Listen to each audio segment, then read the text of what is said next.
Здравствуйте, друзья! Hello, everyone! In our previous lesson, we discussed the gender forms of nouns and learned about singular possessive pronouns in Russian.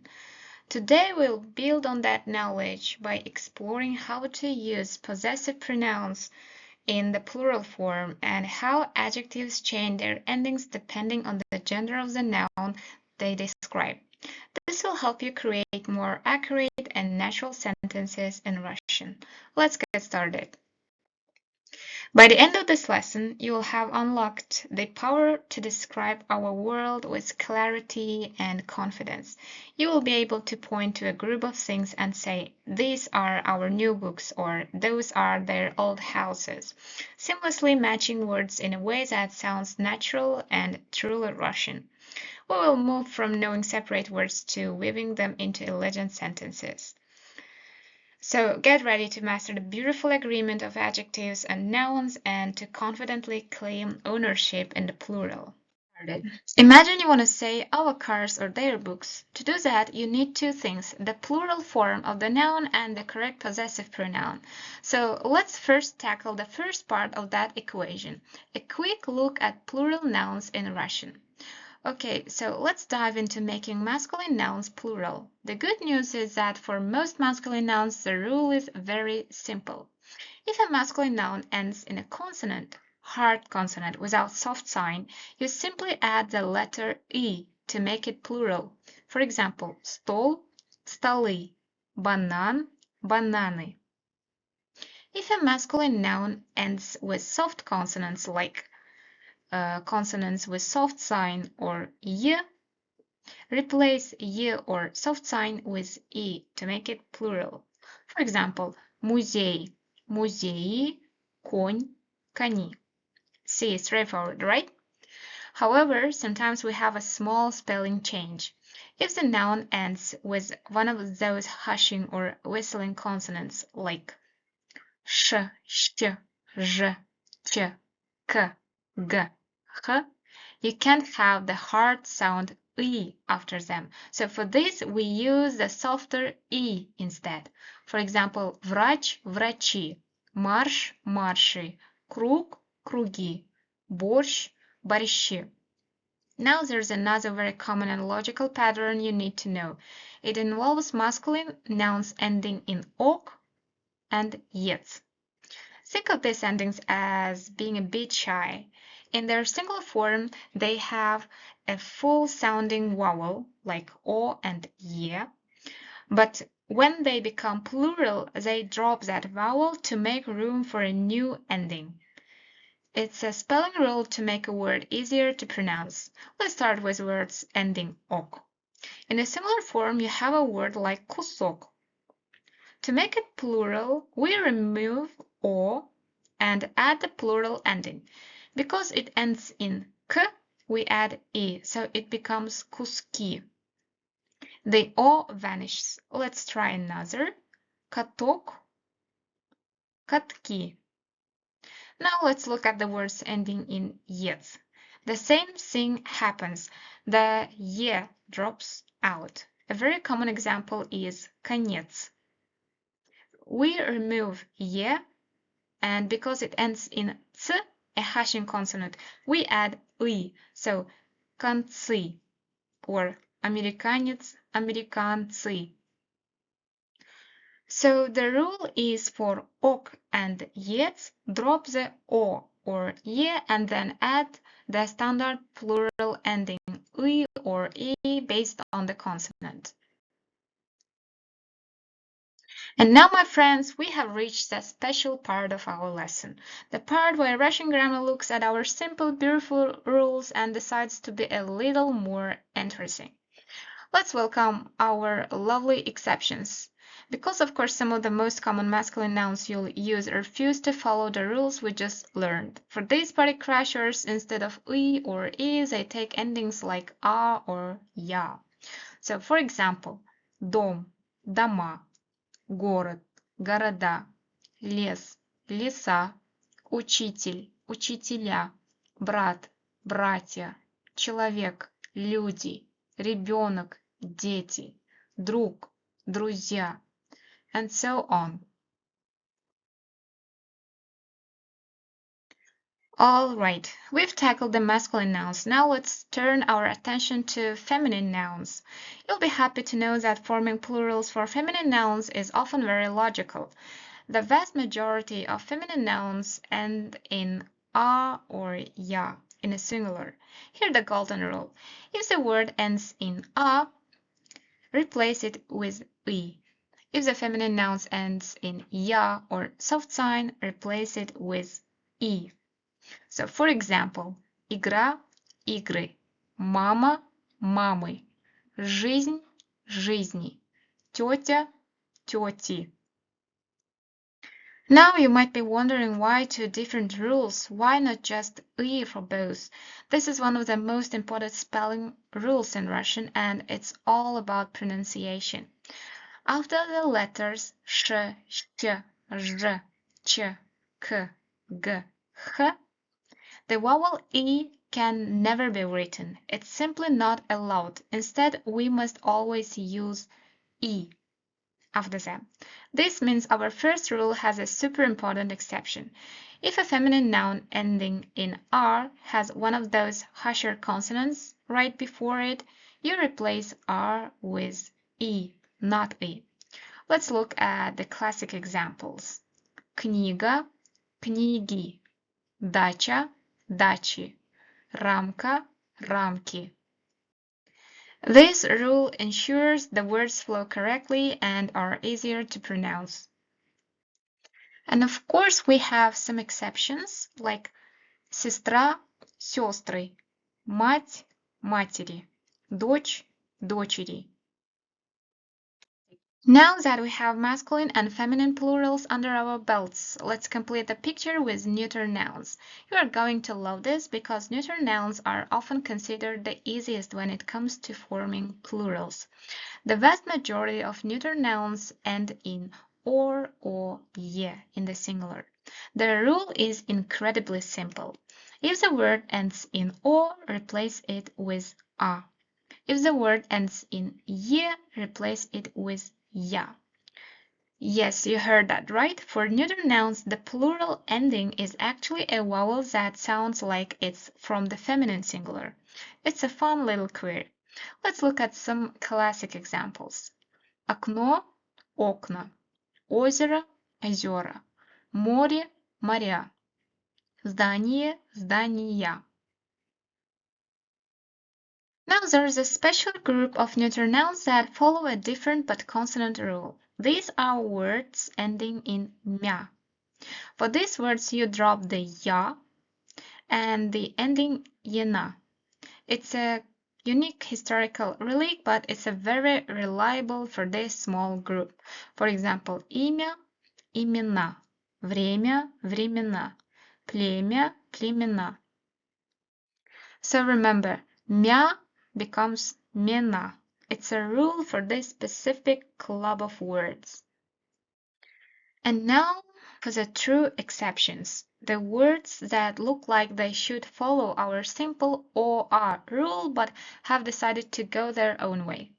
These are the real party crashers. So, classic examples.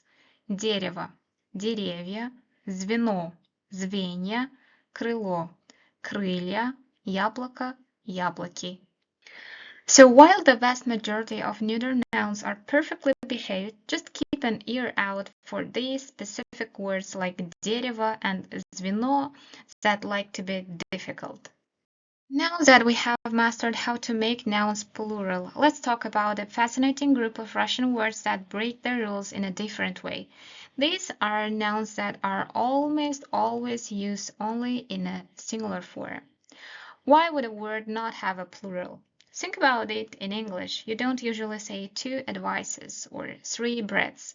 Russian has the same concept but for even more words.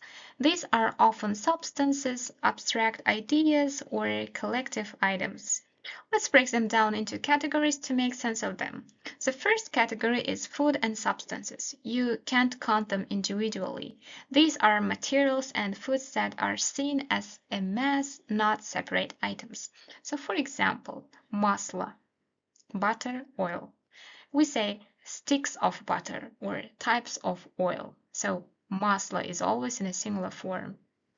Мед, honey. You don't count honeys, you say jars of honey. Мед. Виноград. This is a collective noun like fruit. It's already a group, so виноград. Морковь.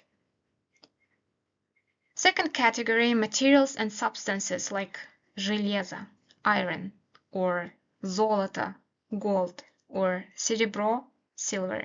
You have pieces of iron or types of steel, but the material itself is singular, so железо is always in a singular form.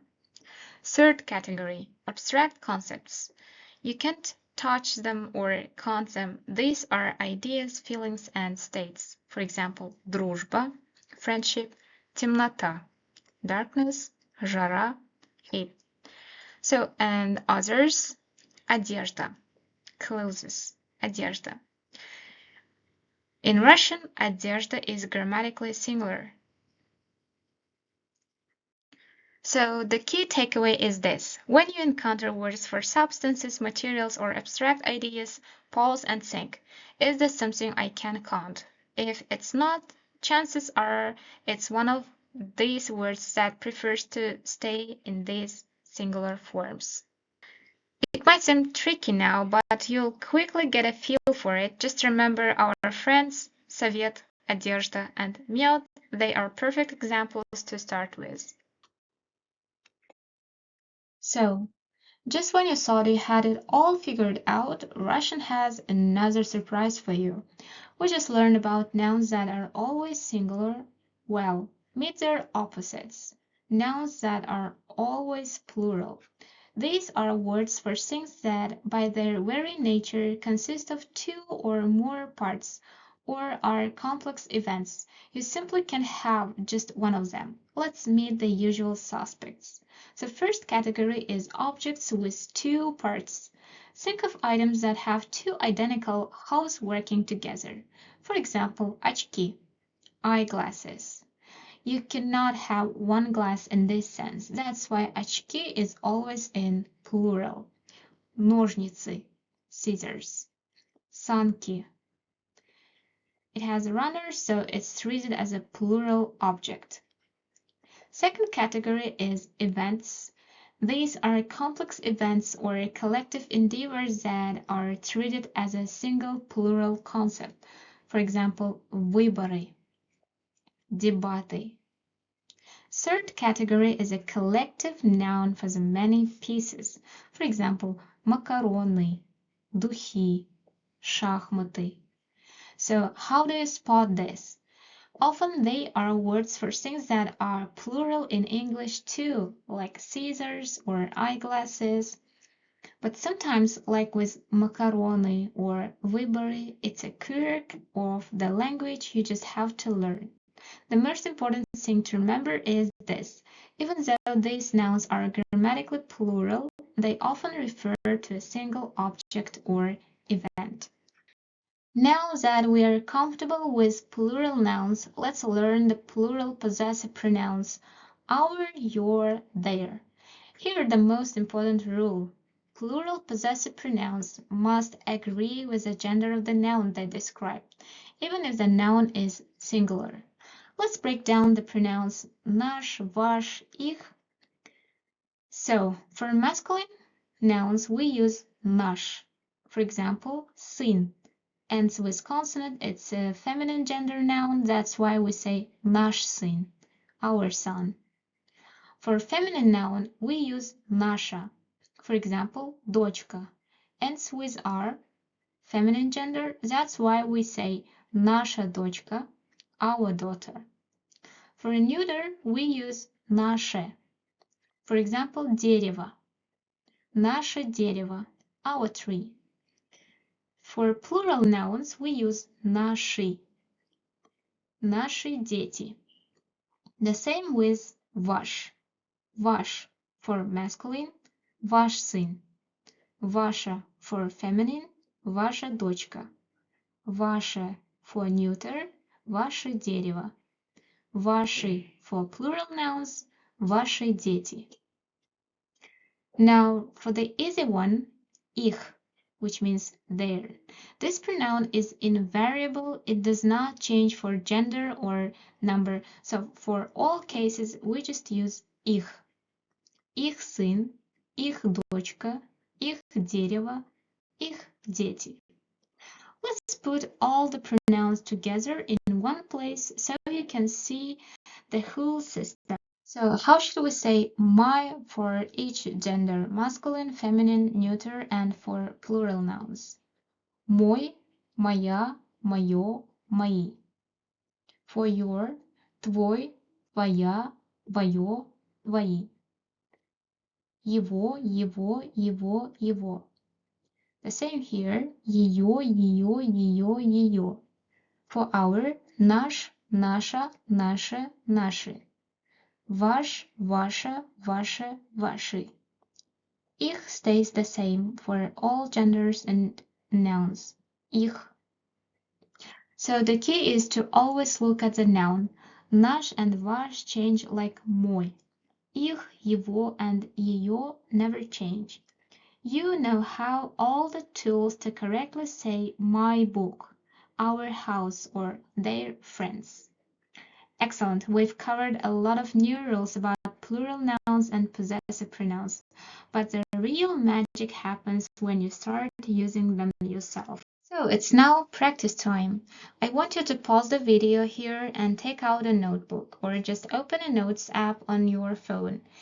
I have a few exercises for you to try. Don't worry about making mistakes. That's how we learn. The goal is to get your brain connecting these new rules. Try your best to complete the exercise on your own. Once you're done, unpause the video and we'll go through the answers together.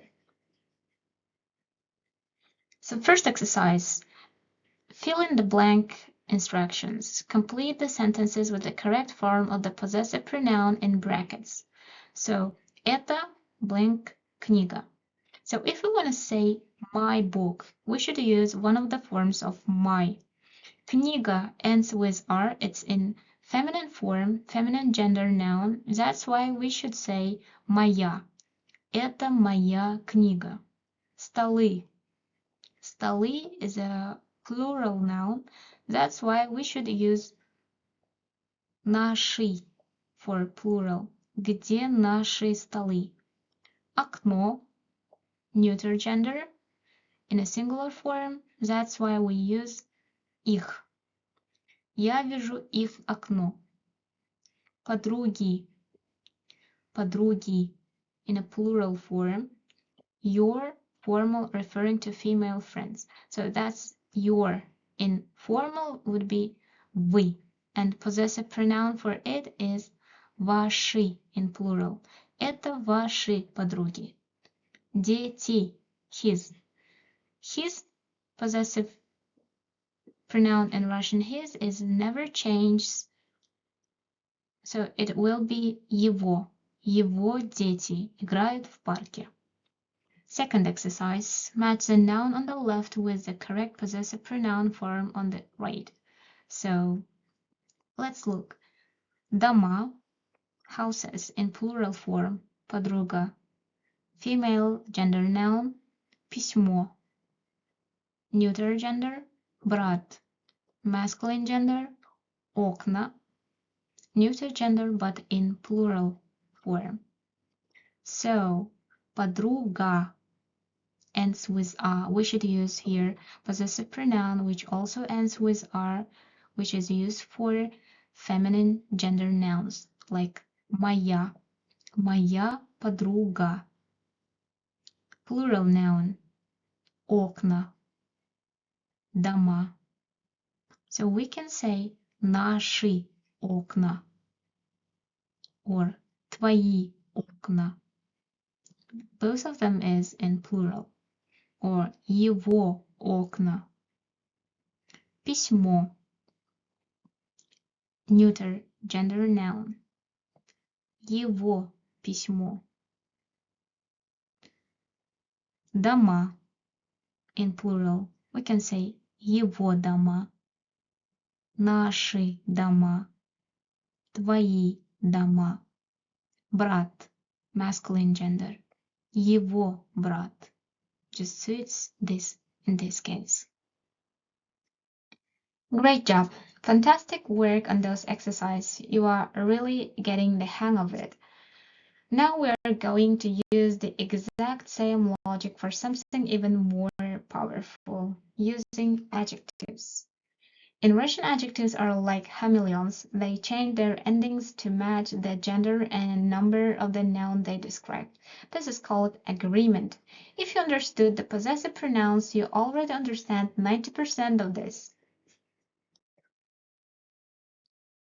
The rule is simple. The adjective must match the noun in gender, masculine, feminine, neuter, and number, singular, plural.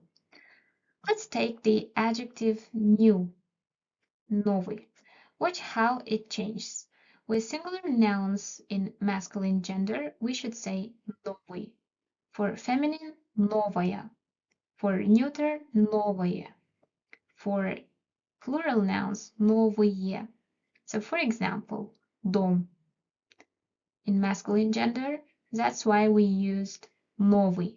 Новый дом. Машина. Feminine gender ends with R, that's why новая машина. Зеркало ends with O. Neuter gender, that's why новое зеркало. Сумки.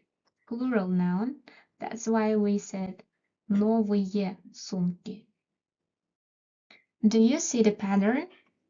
«ы» ending for masculine, «ая» ending for feminine, «ое» ending for neuter. It's very similar to «моя», «моё», «мой». Now let's look at plurals. This is the easy part. For all plural nouns, regardless of gender, the adjective takes the ending «ые» or «ие». So let's have some examples. Старый, старая, старое, старые. And just like with nouns, we have a small spelling rule after the letters k, g, h, r, sh, ch. You can't write ые. You must write ие. So for example, тихий, х. That's why тихие. Русский, к. That's why русские. So the formula is, look at your noun. Is it masculine, feminine, neuter, or plural? Give your adjective the matching ending, one of these. You now have the key to describing the world around you in Russian. Let's put this into practice with some final exercise combining everything we've learned. So now pause the video and try these exercises. Once you're done, unpause the video and we'll have key answers on the next slide. So don't worry about making mistakes. That's how we learn. The goal is to get your brain connecting these new rules. Okay, brilliant work. If you struggled with any, just review the patterns. This is a core part of Russian and you're well on your way to mastering it. Keep practicing. And that's it for today. Thank you so much for watching and practicing with me. Keep up the fantastic work. Until next time. Пока-пока.